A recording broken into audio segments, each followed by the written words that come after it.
Perkembangan game online atau e-sport semenjak pandemi mengalami peningkatan, baik dari segi peminat maupun dari segi ekonomi. Saat ini, Indonesia menjadi target market terbesar e-sport dengan total 175 juta pemain, atau lebih dari setengah penduduk Indonesia merupakan penikmat game. Seperti apa perkembangan industri gaming di Indonesia ke depannya, dan apa potensi terbesar yang bisa digali dari industri ini? Welcome to Disruption ID.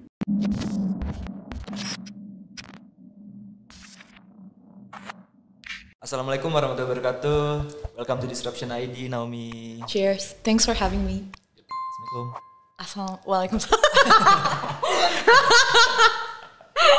Tuhan. Ya, sorry ya. Waalaikumsalam. Okay, introduce yourself, Naomi. Hey guys, perkenalkan nama gue Naomi. Sekarang lagi bekerja di gaming industry in Indonesia. Dan sekarang aku diundang sama Disruption ID to talk a bit tentang gaming industry.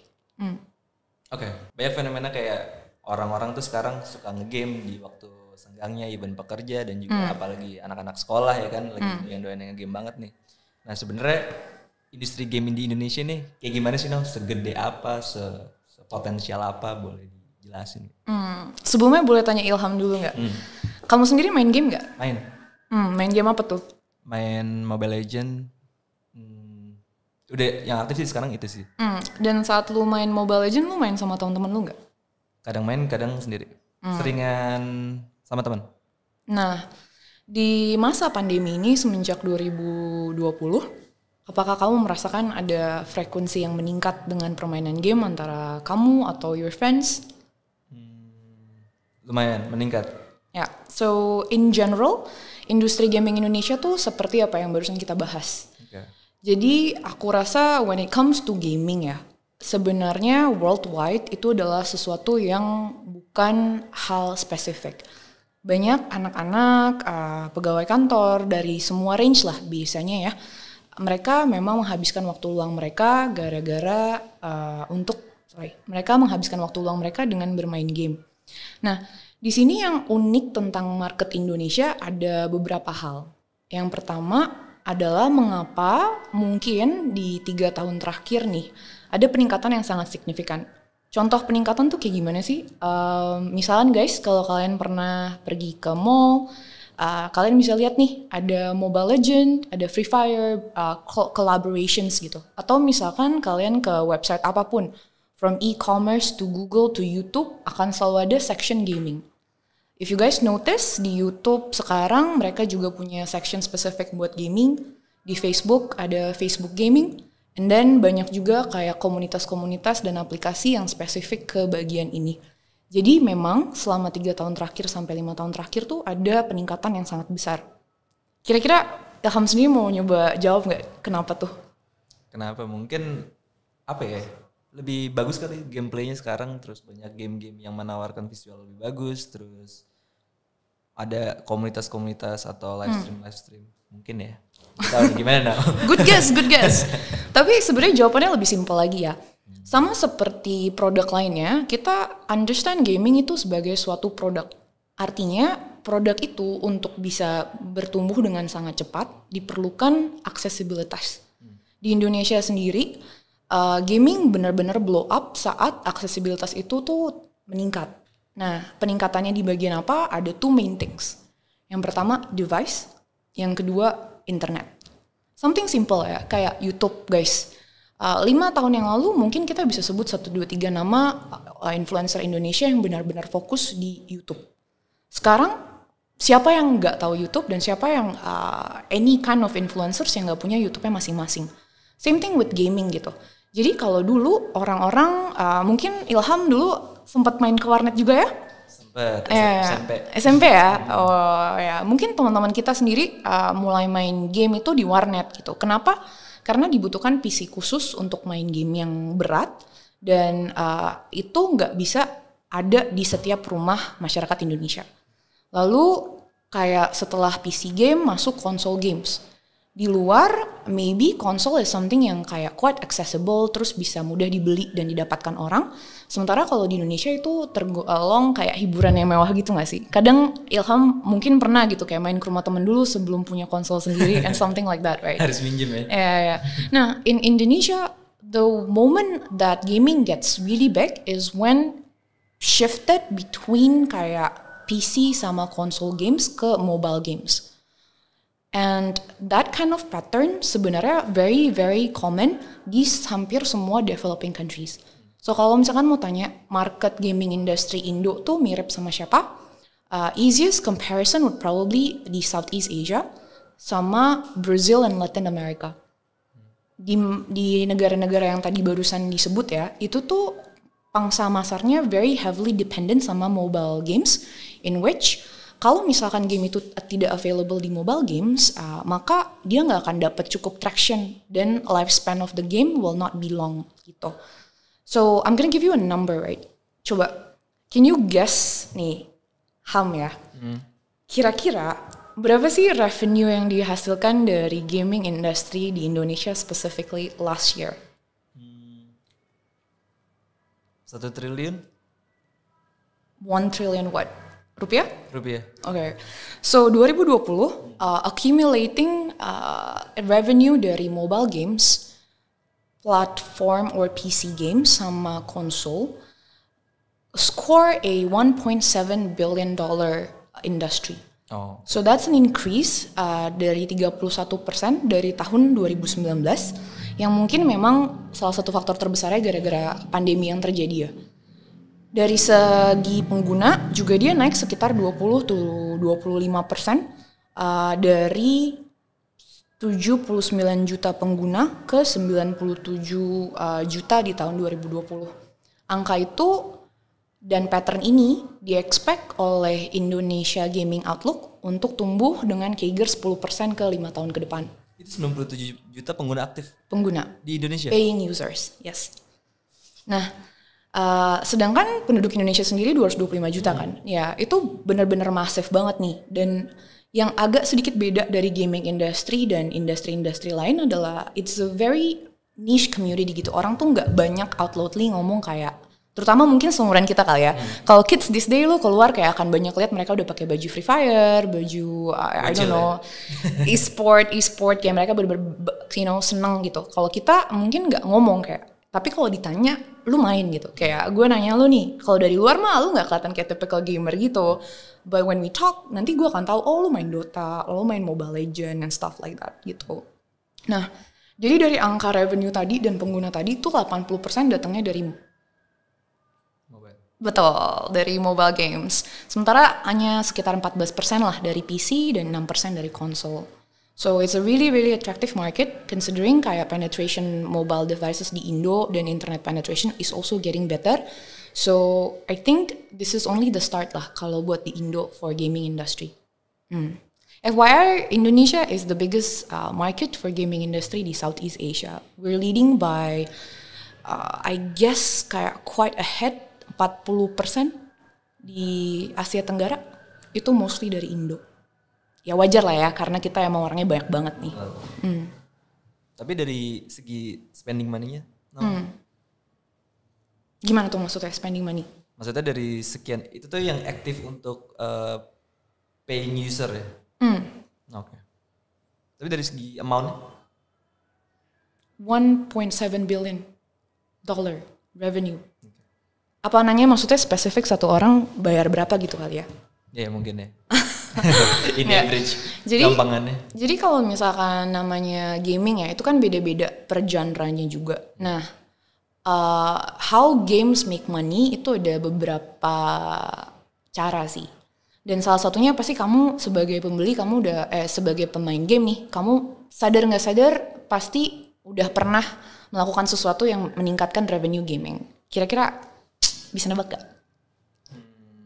In-app purchase, beli skin lah ya, beli skin atau ketahuan banget ya Mobile Legends nih ya. apa ya?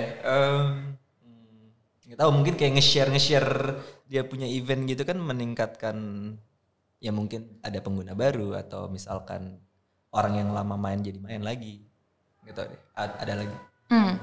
Jadi in general ada banyak cara, tapi kalau ngomongin umumnya aja ya, kita ada P2P, which is pay to play. Jadi untuk main gamenya aja you pay. Di awal. Di awal. Nah itu mungkin lebih ke arah kayak PC games atau konsol, cause you have to purchase dulu kan sebelum main. So that's the first type of revenue making. Yang kedua tuh yang lu barusan bilang, which is in-app purchases gitu.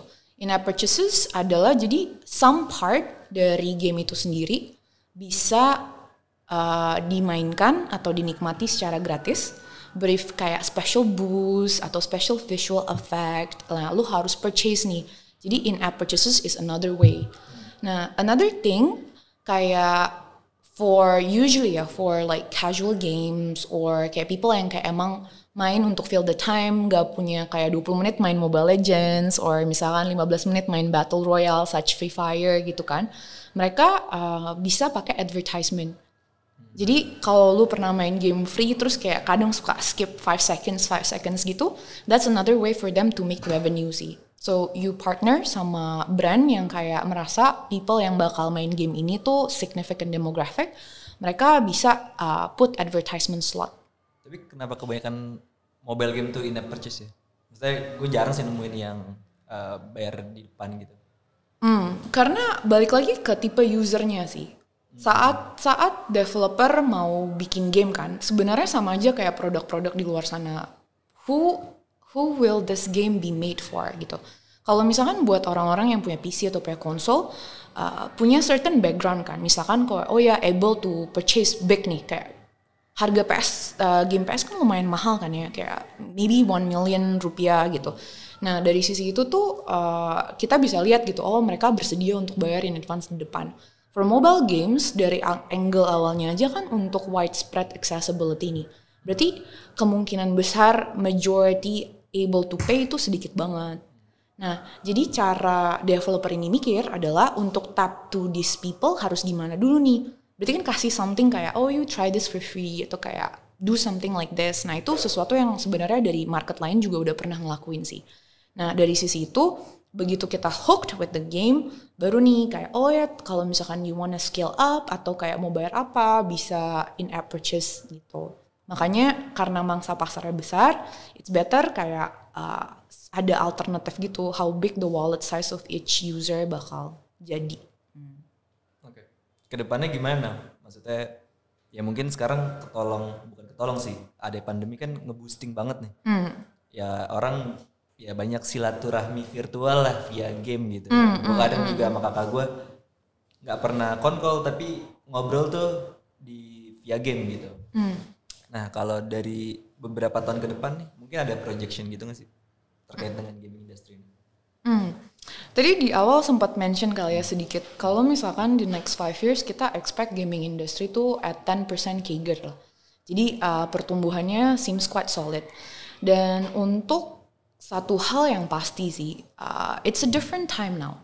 Ya nggak sih, dengan adanya pandemi, memang melakukan kayak sedikit boost lah, kayak akselerasi spesifik ke pertumbuhan itu sendiri. Cuman behaviornya itu udah banyak. Jadi basis foundationnya tuh udah oke, dan komunitasnya tuh makin besar. Dulu di awal, dulu tuh we're quite old ya, jadi kayak mungkin kayak 10-15 tahun yang lalu lah. When we talk about gaming tuh very specific kan, warnet, anak warnet, terus kayak mainnya gamenya game ini aja gitu. Kalau sekarang jangankan gamenya doang gitu. I like to have this analogy of a tree. Jadi untuk satu game itu bisa sustain, ini kita give an example ya. Basis paling bawahnya tuh adalah gamenya sendiri dan user base dari game itu.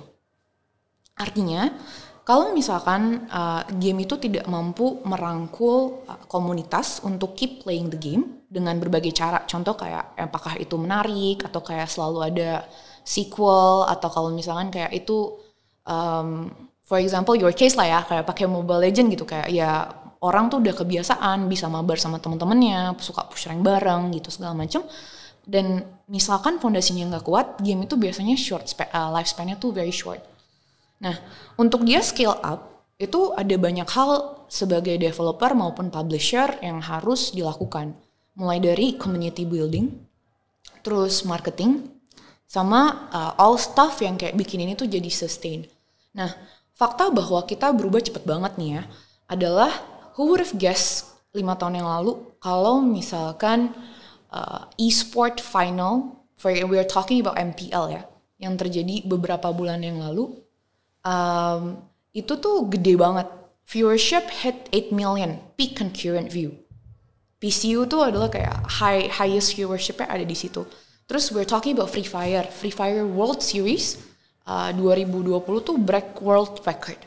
Sementara sebelum kayak tahun-tahun masih kita SD atau SMP, yang paling kita omongin mungkin kayak final sepak bola, kayak Piala Dunia or something like that. Sekarang it's a real thing gitu. Ada bagian e-sport community-nya, terus kayak as I mentioned tadi, brand partnership juga banyak. Terus abis itu collaborations mulai dari agency, mulai dari influencers, YouTubers. Jadi memang kayak the shape of the industry sendiri tuh udah berubah.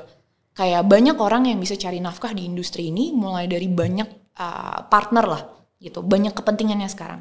Dan government juga menyadari hal ini. Di Desember nanti kita ada Piala Presiden ya. Nah, di mana ya game yang dimainin ada game Indo, ada Free Fire, PUBG, dan Mobile Legends gitu. Jadi itu fakta bahwa semuanya menyadari potensi dari market ini tuh besar banget buat gaming industry. So I agree with the statement kalau 10% CAGR the next 5 years tuh is a very feasible thing to do with or without COVID. Oke. Kalau dari segi developernya sendiri, itu gimana now? Supaya dia sustain. Maksudnya katakan ini ada beberapa stakeholder kan untuk ngegedein gaming industry. Tapi kalau spesifik ke developernya sendiri, untuk ngejaga gamenya tetap ada 10 tahun lagi, 15 tahun lagi, 20 tahun lagi. Karena gue ngeliat kan mungkin yang bisa sustain dari dulu kan Dota ya. Atau ya ada beberapa game yang sempat naik terus turun. Ya gimana nih kalau dari view lu dari segi developer untuk tetap bikin suatu game itu tetap sustain? Pertama mungkin klarifikasi dulu kali ya. Ada perbedaan, jangan sampai salah nih kepada penonton juga untuk melihat dari pemain-pemain ini kan. Game itu ada dua bagian dari sisi yang membuat ya. So developer adalah yang bikin gamenya, yang bikin produknya. And then you have the publisher. So publisher itu orang yang akan ngambil the rights, the IP of this game, and then mereka akan melakukan what they need to do di market ini. Gimana caranya itu terjual dan lifespan-nya bisa di-maximize in terms of engagement users, mereka happy atau enggak, and then monetization gitu. Pasti beda dong, developer sama publisher? Enggak pasti beda, tapi mungkin dua role ini dipegang oleh dua perusahaan yang berbeda. Nah, jadi pertanyaan lu sendiri, ini lebih ke arah developer atau publisher-nya? Mungkin kalau developer terlalu teknis terkait dengan yang mungkin ke publisher kali. Oke. Jadi sebenarnya itu berkaitan ya. If I can emphasize, ya lu kenapa main game? Karena seru kan? Jadi dari sisi itu pertanyaannya adalah user merasa game ini seru, berapa banyak segmen user ini di market yang merasa this is a good game? Nah, kalau misalkan kita ngomongin market Indonesia, yang paling beken itu I would say is action games. Jadi kayak FPS, MOBA gitu-gitu tuh bener-bener engaging banget. Karena mungkin ya orang Indonesia tuh are one of the market yang kayak suka banget sharing, suka banget main bareng gitu. Not much different dari negara lain, tapi kayak secara particular menurut gue di Indo tuh orang senang sesuatu yang bisa dibagi sama temennya. Kayak lu tadi barusan main sama abang lu kan.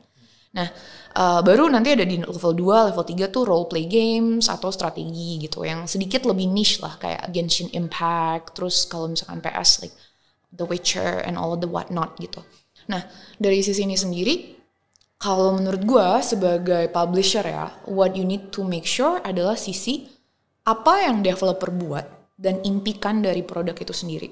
So kayak misalnya developer bilang ini game seru banget, you can play it with your friends, there's no limit, kayak lu bisa kejar status, or status in terms of rank ya, you can kayak pamer, lu bisa announce lah kalau you really like these games and whatnot.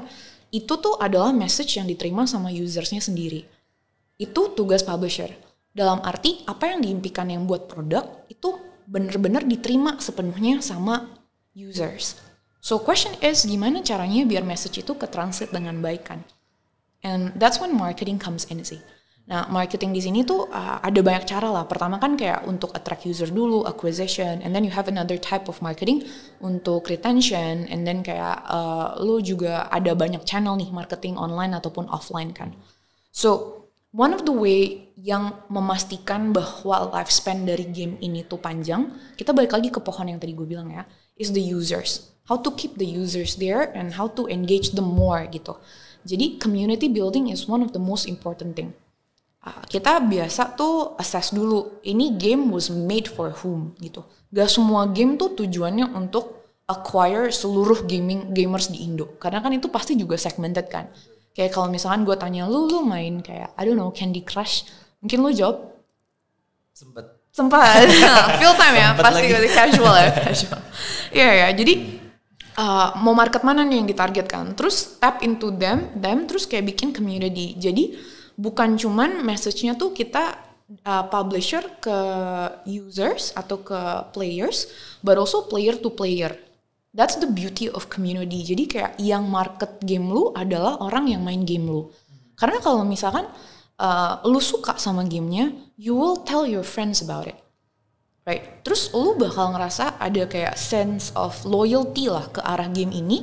Jadi lu kayak proaktif nih di dalam community itu sendiri untuk sharing apa kayak meme atau pengalaman lu atau suara atau sekarang live streaming atau konten gitu. So the community building itu tuh bener-bener bagian yang paling penting, salah satu lah yang paling penting dalam make sure ini tuh sustain atau enggak. Ada beberapa game kecil, mungkin kayak I would say kalau di Indo kayak GTA 5 ya.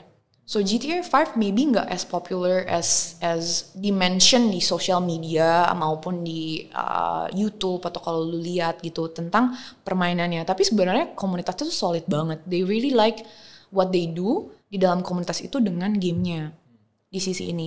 Nah ya dari sisi itu aja, walaupun misalkan by user dia nggak ngalahin game mobile games, tapi lifespan-nya bisa lebih panjang karena mereka udah punya loyalitas dari community itu sendiri.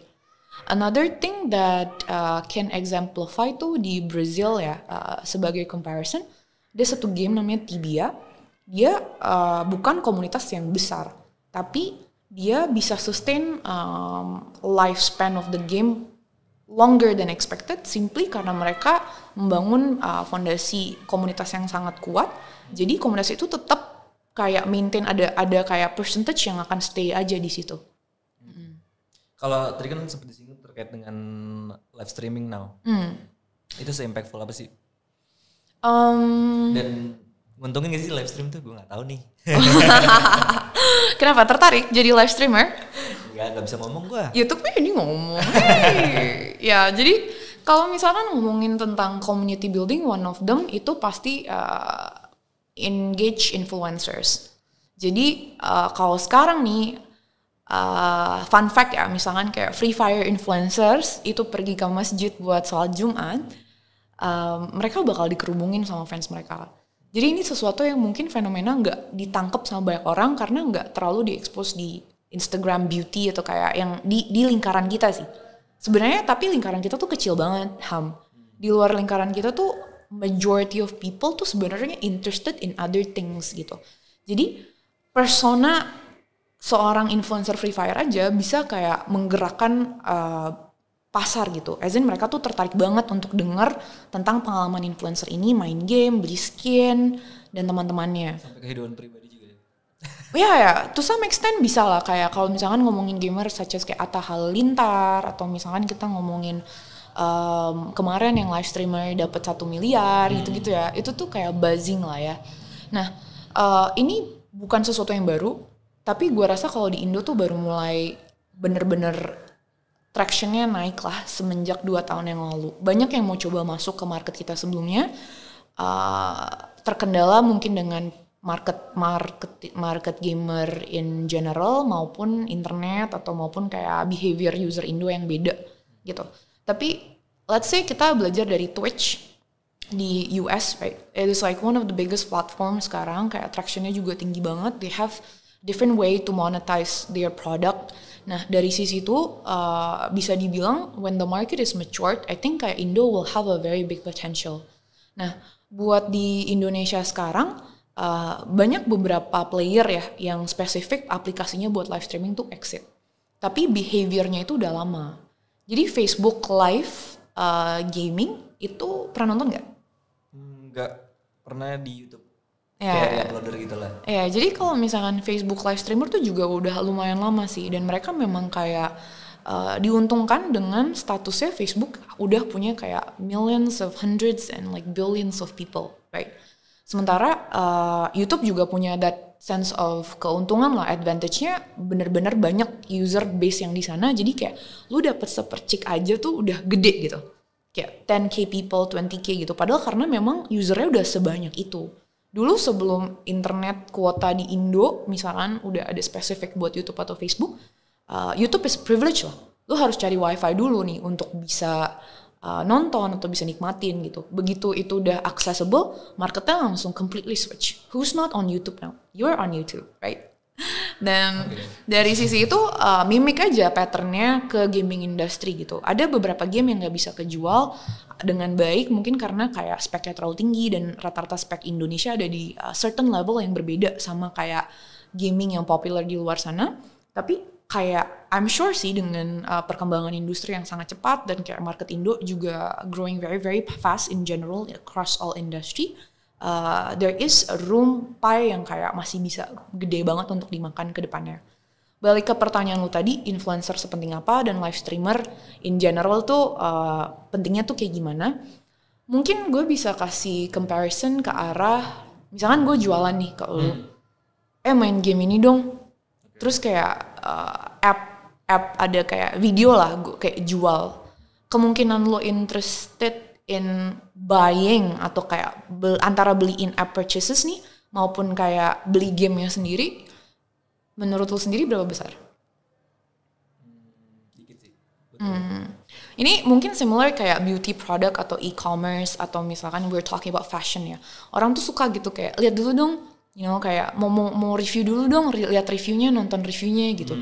So influencer sama content creators di YouTube itu sendiri, baik mereka sebagai YouTuber atau misalkan sebagai TikTok personality atau sebagai live streaming these days, itu kayak bener-bener the most authentic form of marketing. Karena terutama live streaming ya, karena berarti users bisa langsung lihat nih kayak the skins being played atau kayak gacha atau misalnya ada event, mereka bisa lihat dan benar-benar lihat reaksi dari influencersnya itu at real time gitu.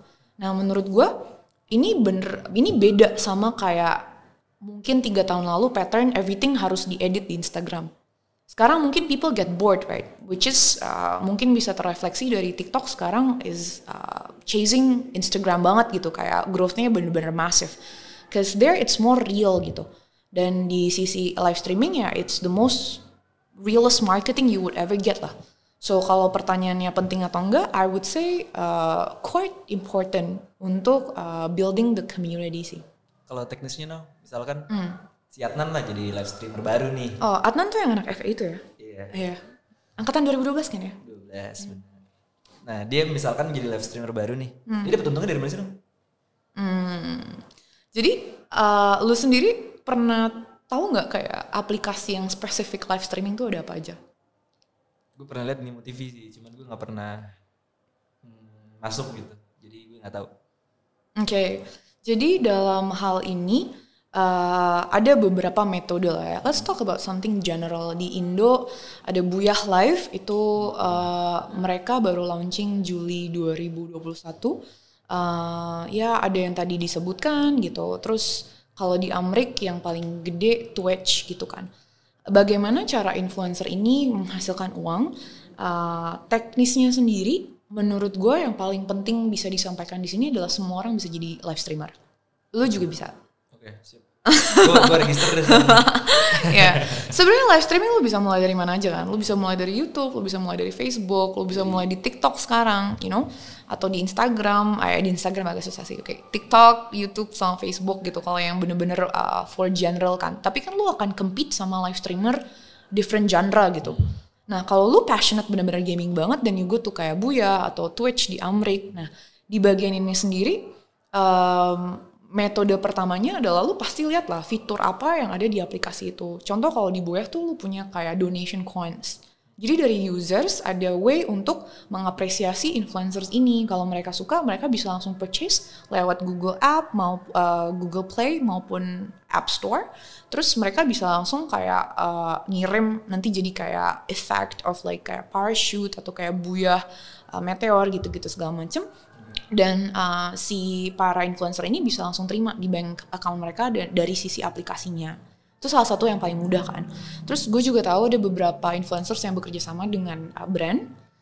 Itu juga ada cara untuk mereka untuk leverage kan. Karena mereka tuh kayak TV, You know, live streamer itu butuh beda sama content creators di YouTube yang mungkin kayak satu minggu sekali masih oke gitu. Live streamer tuh butuh konsistensi. It's like a full time job lah. Karena viewer tuh mau tahu kayak kapan sih gue bisa nonton lu gitu segala macam. Nah itu dari sisi itu mereka juga bisa dapat banyak engagement dan viewership data, mereka bisa ngobrol sama brand untuk partnership gitu.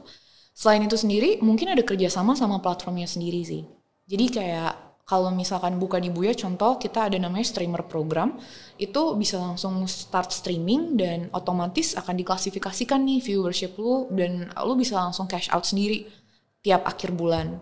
Nah nanti kalau misalkan lu udah punya nama, udah mulai nih ada segala macam, ada beberapa jenis kontrak gue bisa bilang sama platformnya sendiri, bisa bikin perjanjian nih kira-kira how much content you produce equal to like how much money atau kayak support that the platform bisa kasih ke lu sebagai live streamer. Buya Lafnan kalau mau ikut.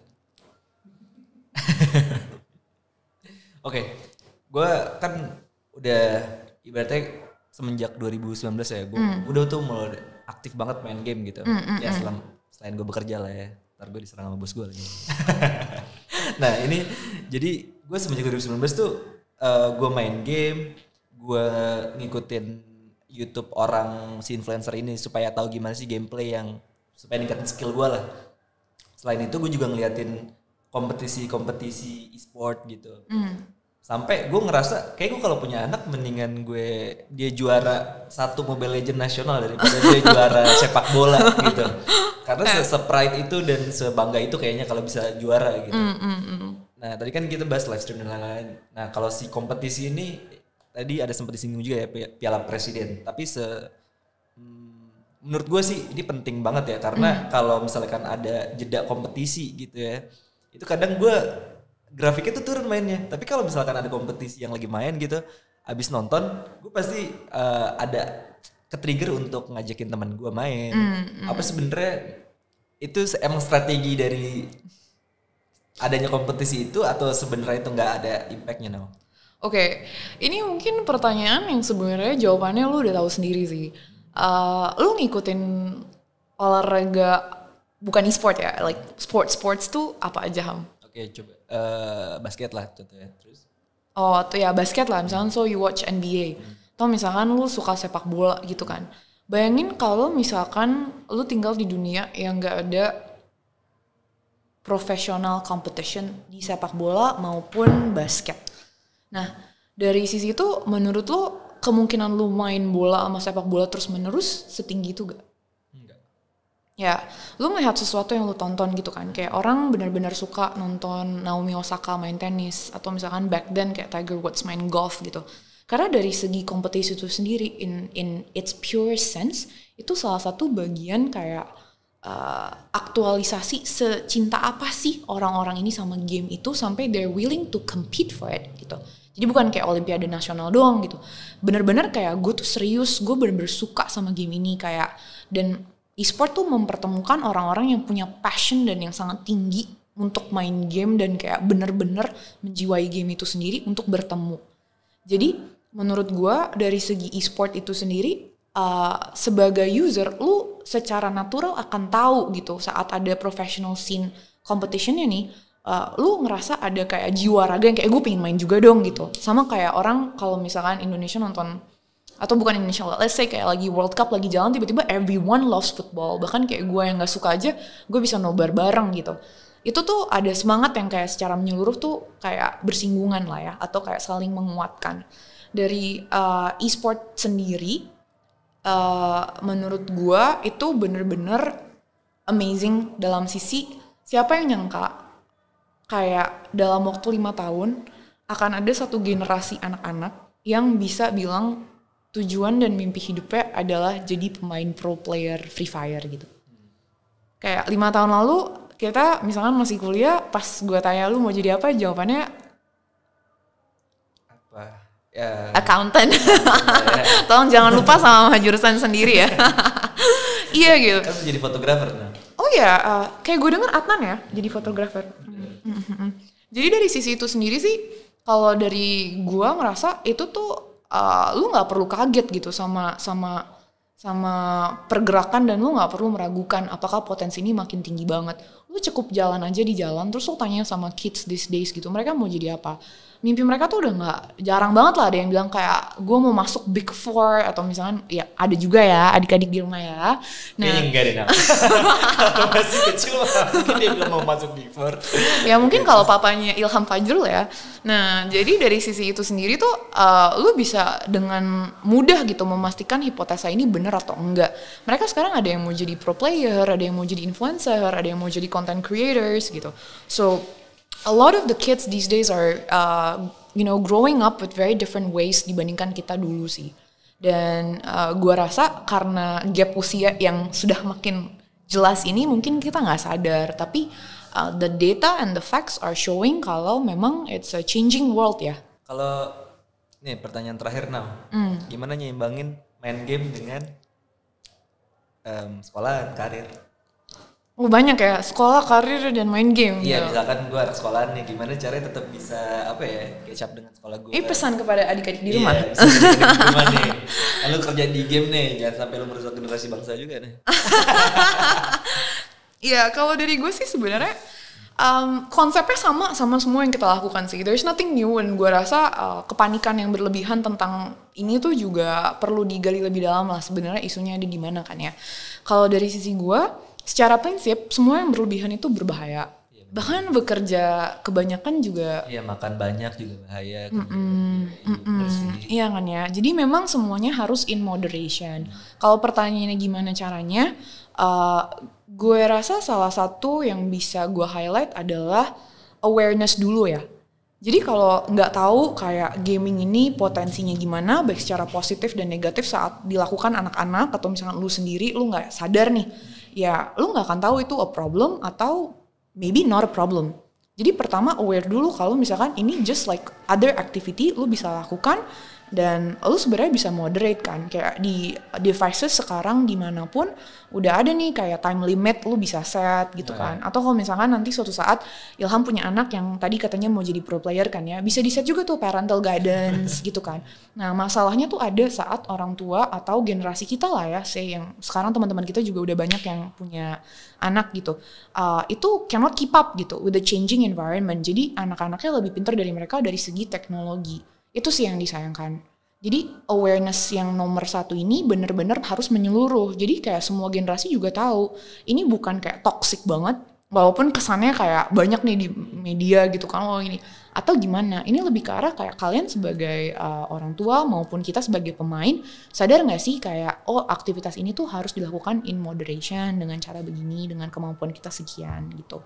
Menyimbangkannya just like any other thing sih, time management I would say. Lu setuju e-sport masuk ekskul sekolah? I think it's not a bad idea. Dari gua rasa salah satu kenapa manusia bisa stay here 2021 and a lot of like animals or things go extinct ya. Salah satu kehebatan manusia tuh is adapting ya. Dan kita sebagai market needs to be adaptable juga gitu with the changing environment. Kalau emang semakin kerennya dunia digital secara menyeluruh nih, not just game, in tech gitu. Kayak say 10 years ago siapa yang bisa bilang kayak makanan tuh bisa di-deliver ke rumah, nggak harus jalan ke sana. Siapa yang bilang kalau misalkan logistics tuh harus kayak 3 bulan, nggak cuma 2 hari dengan certain logistic provider. Siapa yang bisa bilang kayak kita tuh nggak perlu antena TV lagi bro, kayak lu bisa jadi subscribe internet aja lu bisa nonton gitu. Nah dari segi itu menurut gue kayak e-sport is real, dan I think kita juga dalam jangka waktu yang relatively singkat ya, 3-4 tahun ke belakang udah banyak game yang bisa punya title e-sport. Gue rasa it's not something negative to have it di eskul sih. Tapi lagi-lagi sama seperti apapun ya saat kita memberikan kurikulum kepada adik-adik di rumah, apakah ya diberikan dengan materi yang sesuai gitu. Jadi itu tanggung jawab sekolahnya juga sih untuk assess objektifnya tuh apa. Oke. Jangan lupa follow and subscribe ya guys ya. Kemana now? @disruption_id di Instagram atau di YouTube disruption id. Oke. Thank you. Bye. Cheers.